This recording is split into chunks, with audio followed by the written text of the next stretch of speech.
Okay, Mexico వచ్చేసాం. ఎందుకు వచ్చేసాం తమ్నెల్లో చూసారు. ఈ వీడియో చూసేయండి. మొత్తం అమెరికా నుండి మెక్సికో జర్నీ.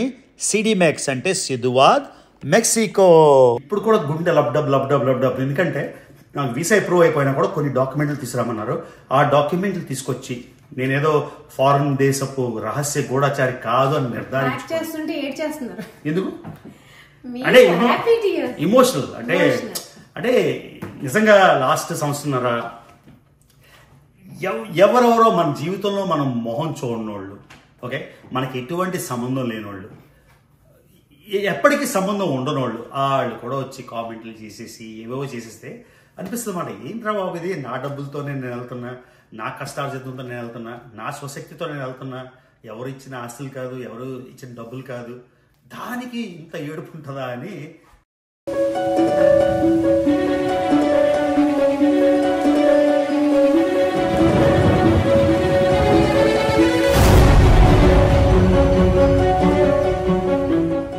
హలో ఫ్యామిలీ, మళ్ళీ మీ రవి. సో రిచ్మండ్ లో ఇప్పుడు పొద్దున్న 4:15 అయింది. 6:15కి నాకు ఫ్లైట్ ఉంది. సో చాలా ఇంపార్టెంట్. నా జీవితంలో ఎన్నో ప్రయాణాలు చేశాను, ఎన్నో ఊర్లు తిరిగాను, ప్రపంచం అంతా ముల్లోకాలు తిరిగినట్టు పరమేశ్వరులాగా తిరిగేశాను. ఆ మూల లేదు, ఈ మూల లేదు, కానీ అన్ని యాత్రల్లోని మొత్తానికి అత్యద్భుతమైన యాత్ర ఇదే.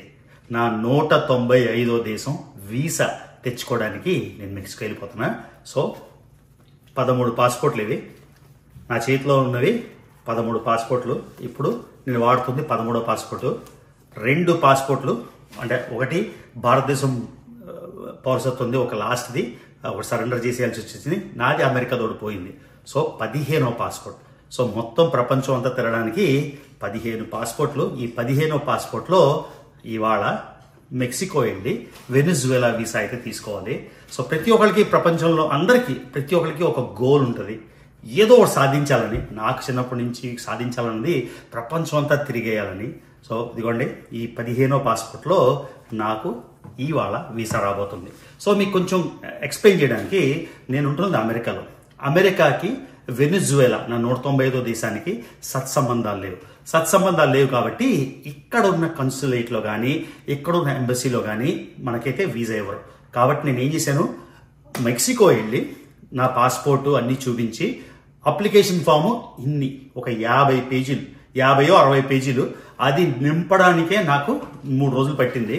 అవన్నీ తీసుకెళ్ళి మొత్తం అంతా కలిసి మెక్సికోలో నేను ఇచ్చేసాను. అంతకుముందు గుర్తుందో ఒక షార్ట్ పెట్టాను.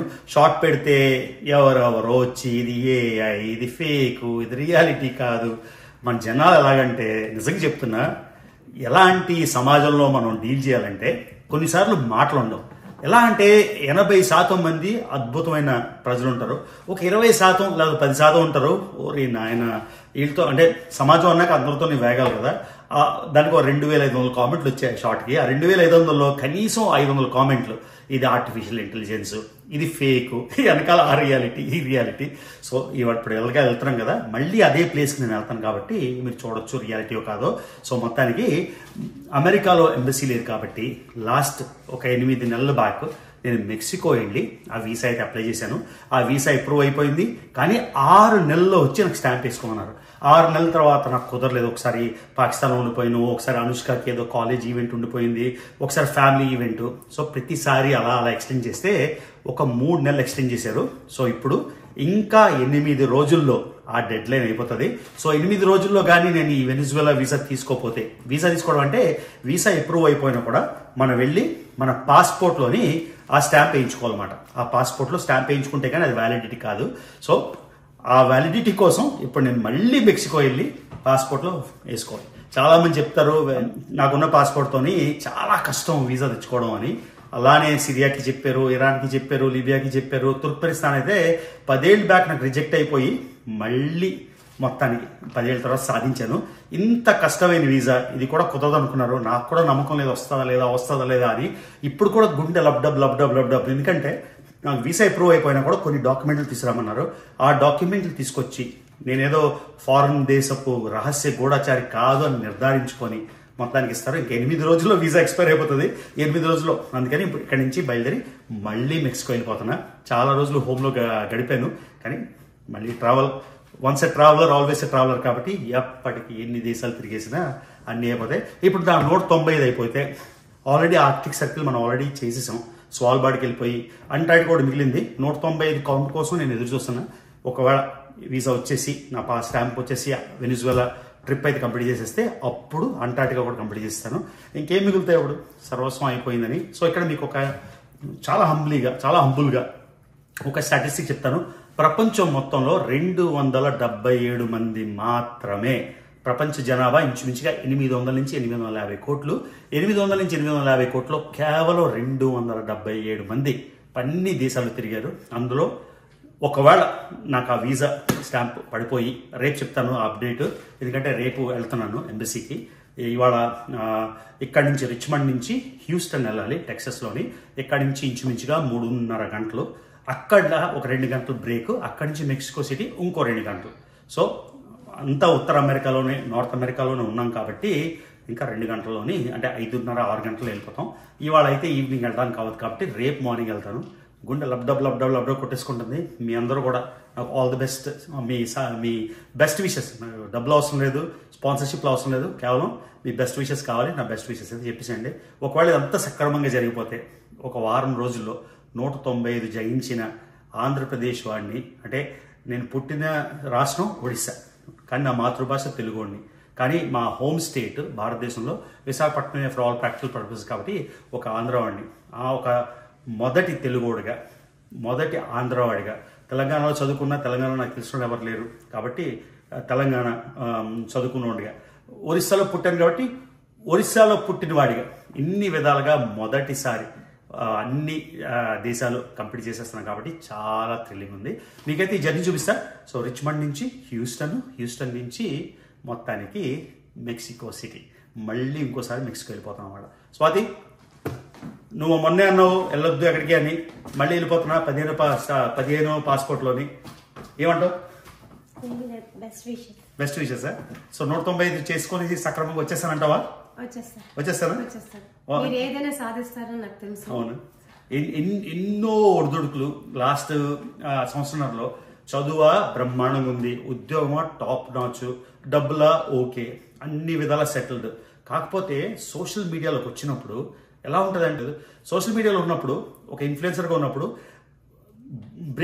బొకేస్ అండ్ బ్రిక్ బ్యాట్స్ అంటారు కదా, మనకి ఎన్నో పూలు పడతాయి, రాళ్ళు పడతాయి, అన్నిటికీ రెడీగా ఉండాలి.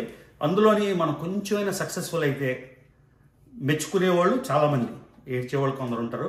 దాంతో చాలా ఒడిదుడుకులు అయితే మేము దాటాము.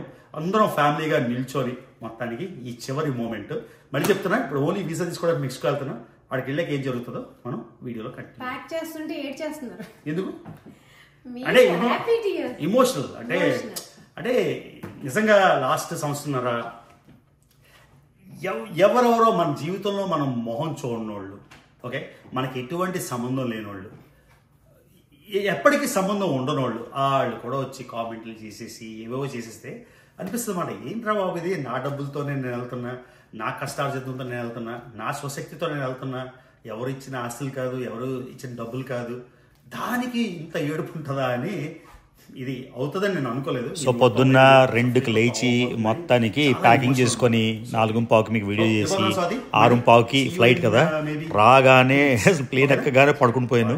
మళ్ళీ హ్యూస్టన్ 3.5 గంటల తర్వాత. ఇదిగోండి, ఇది George bush inter continental airport. నేను ఒకప్పుడు హ్యూస్టన్లో ఉండేవాడిని. చూడండి ఎయిర్పోర్ట్ ఎలా ఉందో. ఇది అమెరికాలో ప్రతి ఎయిర్పోర్టు చాలా బ్రహ్మాండంగా ఉంటాయి. ఇది ఒక టాప్ 5-6లో ఉంటుంది.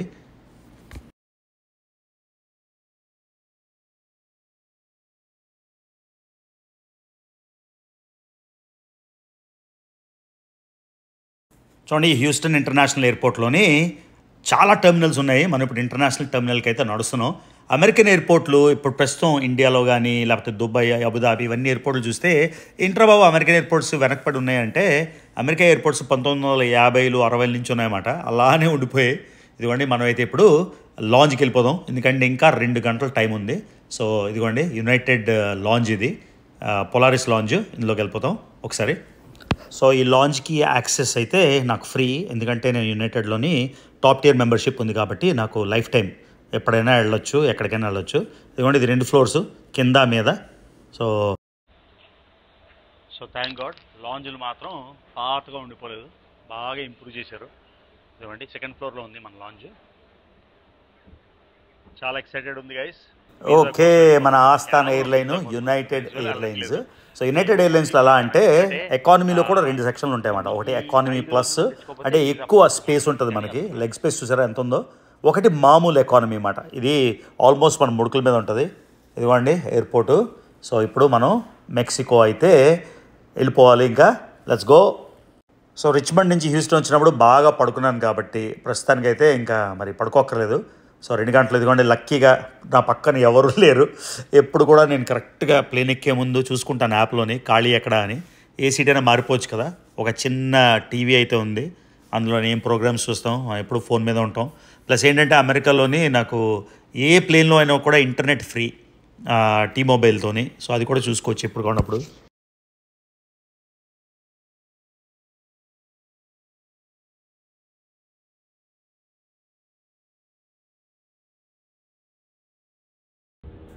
సో హ్యూస్టన్ ఎయిర్పోర్ట్ నుంచి టేకింగ్ ఆఫ్. హ్యూస్టన్తో ఎన్నో అద్భుతమైన మెమరీస్ ఉన్నాయి. నేను 2024 మెక్సికో సిటీలో ఇక్కడే పనిచేసేవాడిని. చాలా మందికి ఎలా ఉంటుందంటే ఒపీనియన్, మెక్సికోలో అంతా పేదరికం, అంతా పేదోళ్ళు, అలా ఫీలింగ్ ఉంటుంది. ఎస్పెషల్లీ అమెరికాలో ఉన్న వాళ్ళకి. ఎందుకంటే మెక్సికో నుంచి చాలామంది లేనోళ్ళు వచ్చి అమెరికాలోని చిన్న చిన్న ఉద్యోగాలు చేస్తుంటారు. ఇప్పుడు ఫర్ ఎగ్జాంపుల్ మా గడ్డి కట్ చేసేవాడు కానీ, క్లీనర్స్ కానీ అందరూ మెక్సికోలో. సో మెక్సికో అంటే ఒక అభిప్రాయం ఉంటుంది, అక్కడ ఏం లేదు బాగోదని. సో ఆ ఎస్టిమేషన్ అంతా మీకు మార్చేస్తాం ఈ మెక్సికో ట్రిప్లోని. మీకు రాజధాని చూపించి ఎంత గొప్పగా ఉంటుందో ఈ రాజధాని నగరం, రోడ్లు ఎంత పెద్దగా ఉంటాయి, ఎంత విశాలంగా ఉంటాయి అన్నీ చూపిస్తాను. ఇంకొక మీకు టిట్బిట్ ఇస్తాను ఏంటంటే, ప్రపంచంలో ఎత్తైన రాజధానుల్లోని ఇది 8వది.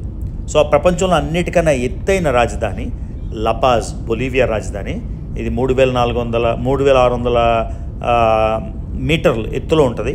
సో అలా చూసుకుంటే లపాజ్ బొలీవియా రాజధాని, తర్వాత ఈక్వెడార్ రాజధాని కీటో, తర్వాత భూటాన్ రాజధాని టింపు, అలాగా మెక్సికో సిటీ అయితే 8 మాట.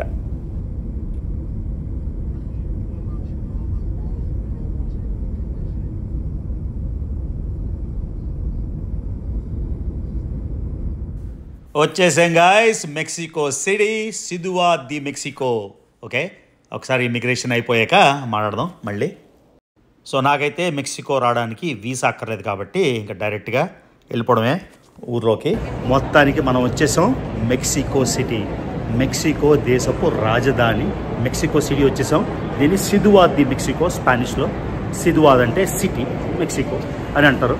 సో ఇది నార్త్ అమెరికా అంటే ఉత్తర అమెరికా ఖండంలో అత్యంత పెద్ద పట్టణం పాపులేషన్లో. మనం అనుకుంటాం న్యూయార్క్ పెద్దది, లాస్ ఏంజలీస్ పెద్దది అని, కానీ మొత్తం నార్త్ అమెరికన్ కాంటినెంట్లో పాపులేషన్లో number 1 Mexico city, number 2 New York, number 3 Los Angeles, number 4 Toronto.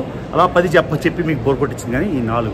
So Mexico city, Mexico అనగానే మనం ఏమనుకుంటాం, మెక్సికో ఒక థర్డ్ వరల్డ్ కంట్రీ అంటే ఇండియా గురించి వెస్టర్న్ వరల్డ్లో యూరోప్లో అలా అనుకుంటారు. కానీ మెక్సికో సిటీ అతి బ్రహ్మాండంగా ఉంటుంది. ఇది 1300 సంవత్సరం అంటే 1325లో యాజ్టెక్, మనకి ఎన్నో సూపర్ ఏన్షియంట్ నాగరికతలు ఉన్నాయి కదా, ఇండస్ వ్యాలీ సివిలైజేషన్ అని, మెసొపటోమియన్ అని, పర్షియన్ అని, ఇలాగ ఈజిప్షియన్, ఇలా వెళ్తే మాయన్ అని ఒకటి మెక్సికోలో ఉంది, యాజ్టెక్ అని ఒకటి ఉంది. సో 2 ప్రధానమైన సివిలైజేషన్స్ మెక్సికోలో ఉన్నాయి. మాయన్ ఓల్డర్ సివిలైజేషను. మీకు క్యాంకూన్లో వెళ్ళినప్పుడు మీకు ప్రపంచం ఎంత, అనుష్క స్వాతితో వెళ్ళినప్పుడు మీకు నేను చూపించాను. దాని పేరు చిచెన్ ఇట్సా, కుకల్కన్ పిరమిడ్ అని చూపించాను మీకు. అది 7 ప్రపంచ వింతల్లో ఒకటి, అది 7 వింతల్లో ఒకటి మీకు ఆల్రెడీ చూపించాను. అది మాయన్ సివిలైజేషను. ఈ మెక్సికో సిటీని యాజ్టెక్ ఎంపైర్ ఫైట్ చేశారు. ఆ యాజ్టెక్ ఎంపైర్ ఏమంటారంటే వాళ్ళ రాజధాని టెనోస్టిట్లన్. ఓకే, ఇది నేను చిన్నప్పుడు చదువుకుందే, మీరు చదువుకొని ఉంటారు, మర్చిపోయి ఉంటారు. అంటే ఎవరైతే మర్చిపోయారో వాళ్ళకి రిమైండ్ చేస్తున్నా. ఈ టెనోస్టిట్లన్ అనే ఊరు యాజ్టెక్ ఎంపైర్కి రాజధాని. ఈ యాజ్టెక్ ఎంపైర్ రాజధానే ఇప్పుడు మెక్సికో సిటీ అయిపోయింది. మళ్ళీ ఉత్తర అమెరికాలో అతి పెద్ద నగరం. ఓకే, సో నేను రిచ్మండ్లో బాగా 10 days రిలాక్స్ అయ్యాను నా ట్రిప్స్ అన్నీ అయిపోయాక. కానీ అక్కడి నుంచి హ్యూస్టన్ నుంచి మెక్సికో సిటీ వచ్చాను. నేను మెక్సికో సిటీ, ఇది మెక్సికో రావడం నా 10వ ట్రిప్ ఇది. మెక్సికోలో కూడా అన్ని ప్రాంతాలు చూసేసాను. పోర్టో వాల్లార్తా అని, కాబో శాన్ లూకాస్ అని, క్యాంకూన్ అని, గ్వాదలహారా అని, మెక్సికో సిటీ అని, చాలా ప్లేస్లు, మాంటెర్రే, ఇవన్నీ చూసేసాను. కాకపోతే ఇప్పుడు మెక్సికోకి రావడానికి కారణం ఏంటో మీకు తెలుసు. సో ప్రపంచంలో ఏ దేశానికి వెళ్ళినా మొట్టమొదట మనకు కావాల్సింది కరెన్సీ ఎక్స్చేంజ్, డబ్బులు మార్చుకోవాలి. రెండోది ఏం కావాలి మనకి? SIM card. సో ఇదిగోండి, ఇక్కడ ఒక అమెరికా డాలర్కి 16.90 పీసో. సో మెక్సికో కరెన్సీ అయితే పీసో అంటారు, పేసో. ఓకే, సో యూజువల్గా ఎయిర్పోర్ట్లో తక్కువ ఉంటుంది కాబట్టి నేను $20 $30 మారుస్తాను. ఊర్లోకి వెళ్ళాక మిగతాది మారుస్తాను అనమాట. ఇక్కడ చాలా కరెన్సీ ఎక్స్చేంజ్లు ఉన్నాయి. అన్ని కరెన్సీ ఎక్స్చేంజ్లు ఉన్నా కూడా బెస్ట్ రేట్ ఎక్కడ అంటే మనం యూజువల్గా నేను xe.comలో చూస్తాను ఇంచుమించుగా ఎంత ఉంది అని. సో xe.comలో 18 ఉందనుకోండి. సో ఒక 10% తక్కువ ఉన్నా మరి మనకు తప్పదు కదా, ఎక్కడి నుంచి మెట్రో తీసుకొని వెళ్ళాలి, లేకపోతే ట్యాక్సీ తీసుకొని వెళ్ళాలి. ట్యాక్సీ అయితే ఊబర్లో కానీ లేకపోతే క్రెడిట్ కార్డ్తో వెళ్ళిపోవచ్చు. కానీ లోకల్ ట్రైన్, మనం లోకల్ మెట్రో తీసుకోవాలంటే మనకి లోకల్ కరెన్సీ కావాలి కదా. ఇదిగోండి మార్చాను. సో కొంచెం మారిస్తే మనకి డబ్బులు వచ్చాయి. చూసారు కదా, 100 పేసోలు, 200 పేసోలు, 500 పేసోలు. సో 800 పేసోలు అంటే ఇంచుమించుగా $50 మార్చాను. ముందు 20 మారుదాం అనుకున్నా, సర్లే అని ఉంటాయని. సో ఇమిగ్రేషన్ అయితే అయిపోయింది. నాకేమో మెట్రో తీసుకొని ఎలా ఉంది, లోకల్ మెట్రో. నేను యూజువల్గా ఉండే ప్లేస్ ఏమో జోనా సెంట్రో, అంటే మధ్యలో ఉంటామట. సో మళ్ళీ ట్యాక్సీ తీసుకొని వెళ్ళడం బదులు ఆ మెట్రోలో వెళ్తే లోకల్స్తో కలిసి తిరగవచ్చు, అంతా ఎక్స్పీరియన్స్ చేయొచ్చు కదా. సో అందుకని మనం ఇప్పుడు మెట్రోలో వెళ్దాం, మెక్సికో సిటీ మెట్రో. సో వచ్చేసాం ఉత్తర అమెరికా ఖండంలో అతి పెద్ద నగరం మెక్సికో రాజధాని సిదువాద్, మెక్సికో. ఇప్పుడు మనం మెట్రో కోసం ఎదుగుదాం. ఎక్కడుందో మెట్రో, ఎంత దూరం నడవలో. ఆల్మోస్ట్ 1 కిలోమీటర్ నడిచాను మెట్రో. ఇదిగోండి వచ్చేసాం, కింద దిగాలి. కాకపోతే ఎస్కలేటర్లు ఏవి లేవు, మెట్లు లగేజ్ మోసుకొని కింద దిగాలి. సో ఇప్పుడు సిటీ సెంటర్లోకి వెళ్ళిపోతాం అన్నమాట మనం ఈ మెట్రో తీసుకొని. మెట్రో నెట్వర్క్ కూడా ఎంత పెద్ద నెట్వర్కో మీకు చూపిస్తాను క్లియర్గా. అంటే యూరోప్లో మీరు రాజధాని అంటే మద్రిద్ వెళ్ళినా, స్పెయిన్లోని లేకపోతే ప్యారిస్, ఆ లెవెల్లో ఉంటుంది మొత్తం. ఇదిగోండి ఇక్కడ తీసుకొని మీకు ఒకసారి మ్యాప్ చూపిస్తాను. ఎంత పెద్ద మ్యాపో మొత్తం చూడండి మీరే, ఎన్ని లైన్స్ ఉన్నాయో. ప్రతి రంగు ఒక లైన్ మాట. Red line, blue line, green line, magenta line. మనం ఎక్కడో ఎయిర్పోర్ట్ దగ్గర ఉన్నాం. ఎయిర్పోర్ట్ నుంచి నేను 2 మెట్రోలు మారేసి నా డెస్టినేషన్కి వెళ్ళాలి. చెప్పాను కదా జోనా సెంట్రల్లో నేను హోటల్ తీసుకున్నాను. ఈ మొత్తం అన్ని రకాలు చూసారు కదా ఎన్ని లైన్స్ ఉన్నాయో. ఎక్కడికి వెళ్ళాలన్నా కూడా అతి చవక, అంత ఖరీదేం కాదు. ఊబర్లో వెళ్ళాలంటే నాకు ఇంచుమించుగా $40 అవుతుంది. కానీ దీనిలోని కేవలం $2-3 అంటే ఇంచుమించుగా $150 వెళ్ళిపోవచ్చు. సో నేను ఉండే ఏరియా ఈ సెంటర్లోని, ఆ సెంటర్కి అయితే మనం ఇప్పుడు వెళ్ళిపోదాం. చూసారు కదా ఈ ఏరియా అంతా, అక్కడికి వెళ్ళాలన్నమాట. ఇదిగోండి టికెట్ 15 పేసోలు. 15 పేసోలు అంటే ₹83. ₹83 వేయించాను. 15 పైసలు అంటే ₹80 కాదు, ₹75. ₹75 వేయించాను. దీంతో కట్ చేసుకుంటుంది ఎంత అయితే అంత. చూడండి $50 అంటే 4500 క్యాబ్లో పెట్టాలా. ₹70 మెట్రోలో వెళ్ళిపోవచ్చు. ఇవ్వండి ఎగ్జాక్ట్గా స్పెయిన్లో మద్రిద్లో ఎలా ఉంటాయో అలానే ఉంది మెట్రో. మంది ఆపోజిట్ సైడ్ చూసారు కదా. ఇది మాట మెక్సికో సిటీ మెట్రో. మనం 3 స్టాప్ వెళ్దాం మెక్సికో సిటీ సెంటర్.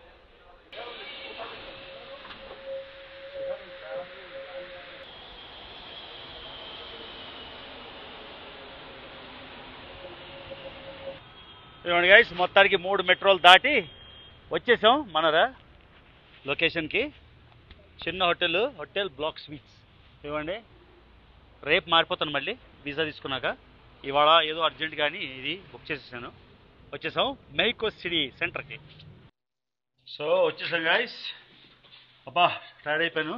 చిన్న బాల్కనీ ఉంది, రూమ్ నాట్ బ్యాడ్. కానీ ఎక్స్పెన్సివ్, అంటే మెక్సికోకి ఎక్స్పెన్సివ్. $70 అంటే ఇంచుమించుగా ₹6000. ఎందుకంటే మనం సెంటర్లో ఉన్నాం కాబట్టి 6000. బాల్కనీ ఉంది, వ్యూ కూల్ మొత్తం. తర్వాత చూపిస్తానండి. చాలా టైర్డ్, నేను ఇంకా పడుకోవాలి, రాత్రితో పడుకోలేదు కాబట్టి ప్రస్తుతానికైతే ఇది మన రూము. వచ్చేసాం. నిన్న రాత్రి లేట్ అయిపోయింది, పడుకోలేదు. పొద్దున్న ప్లేన్ జర్నీ వచ్చేసరికి బాగా అలసిపోయాను. అక్కడ 3 మెట్రోలు దాటి నేను వచ్చే ప్లేస్కి డైరెక్ట్గా పక్కనే ఇన్సర్హెంతేస్ అని ఓ మెట్రో స్టేషన్ ఉంటుంది. ప్రతిసారి వచ్చే ప్లేసే, కాకపోతే అక్కడ ఏదో రైల్వే వర్క్ జరుగుతుంది, లైన్ వర్క్ జరుగుతుందని అక్కడి నుంచి మళ్ళీ ఇంకో ట్యాక్సీ తీసుకొని చాలా అలసిపోయాను. నాకు అసలు ఎనర్జీ లేదు. పడుకుని పోయి రేపైతే గుండె లబ్డబ్బులు ఆడుతుంది, రేపు వీసా వస్తుందా లేదా. ఎందుకంటే నేను 60 పేజీలు 50 పేజీల డాక్యుమెంట్లు ఇచ్చాను, కానీ వాళ్ళు ఇంకొన్ని తీసుకురామన్నారు. అది అంటే వాళ్ళు ఎందుకో ఒక గూఢచారం అనుకుంటున్నారు. ఇన్ని 6 నెలలు ఆపేసే కూడా మళ్ళీ ఇంకా ఎక్స్ట్రా డాక్యుమెంట్లు అని మెయిల్లో చెప్పారు. సో అవి తీసుకుని వెళ్ళాలి. వస్తుందా లేదా వీసా, దేవుడి దయ. సో రేపు మీకు గుడ్ న్యూసో బ్యాడ్ న్యూసో చెప్తాను. ఒకవేళ వస్తే నేను ఏమనుకుంటున్నానంటే మెక్సికో నుంచే వెనిజువేలా వెళ్ళిపోదాం అనుకుంటున్నాను. చూద్దాం. సో ఈ వీడియోకి ఇంతే. సో నాకు అందరూ ఆల్ ది బెస్ట్ చెప్పండి. రేపు వీసా దొరకాలని నిజంగా హోపింగ్ ఫర్ ద బెస్ట్ మాట. సో ఈ వీడియోకి ఇంతే. సో ఇంకా నా నోటిఫికేషన్ వస్తున్నాయో లేదో నాకు తెలియదు. ఒకసారి సబ్స్క్రైబ్ చేసి ఒకసారి ఆల్ గంట మీద కొట్టితే హోప్ఫుల్లీ నోటిఫికేషన్స్ వస్తాయి. సో అది guys. So see you in the next video.